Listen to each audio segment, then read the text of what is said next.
A new round of negotiations over a long-sought ceasefire deal between Israel and Hamas are being held Thursday in Doha.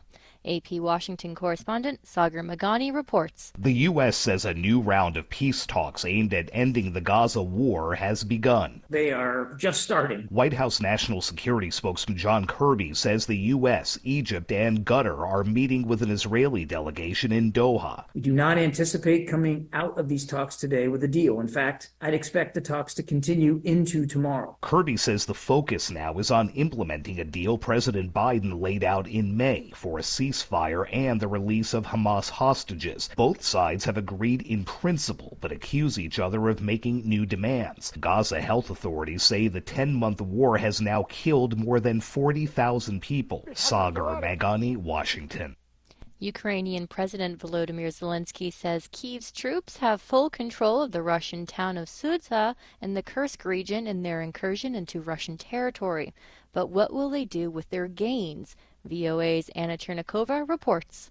Sumy was one of the first Ukrainian cities to face the Russian assault in 2022. 2 years later, it is a springboard for Ukraine's surprise incursion into Russia. Officials claim Ukraine's aim is not to permanently seize Russian territory. President Volodymyr Zelensky says it's about protecting the lives of Ukrainian people and ending the war. The more Russian military presence is destroyed in the border areas, the closer peace will be for our state and true security. Security analysts see the move as a way for Ukraine to draw Russian troops away from the front lines. Anna Chernikova, VOA News, Kyiv. This is VOA News. In a statement Thursday, Swedish health officials say they have identified the first case of a person with the more infectious form of Mpox that was first seen in eastern Congo. It comes a day after the World Health Organization declared the outbreaks there and elsewhere in Africa to be a global emergency.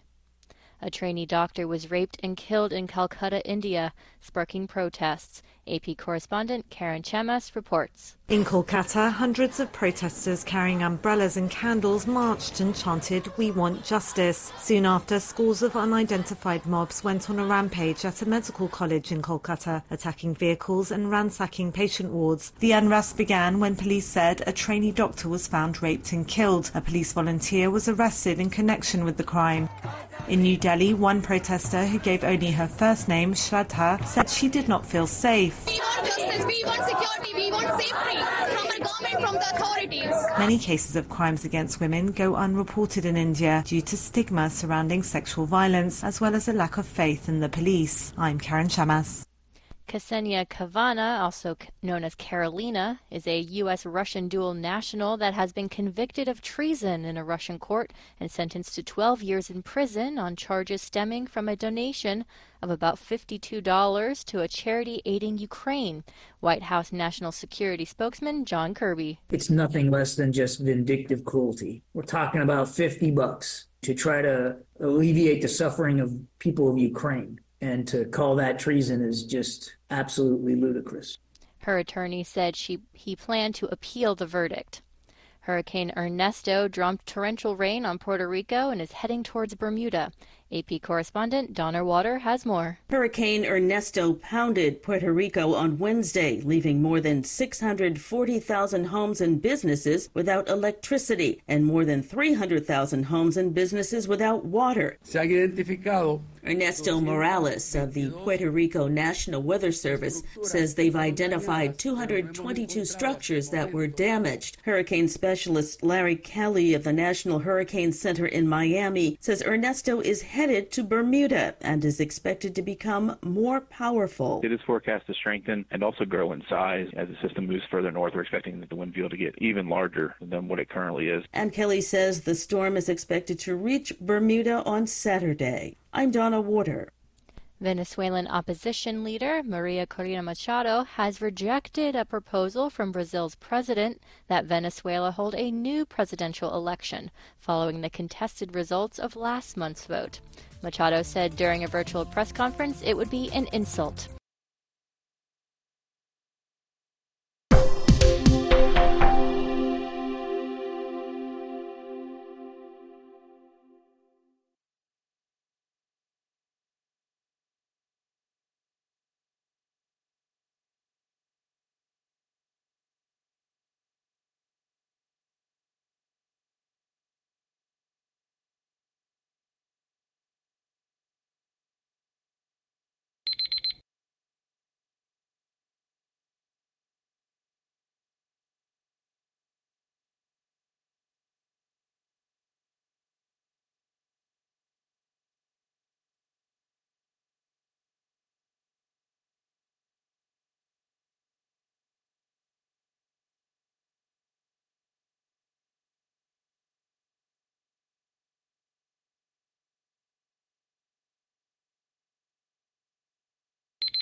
Thank you for watching.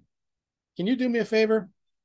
Please leave a comment in the comment section below. That would really help. Thank you, and see you again soon.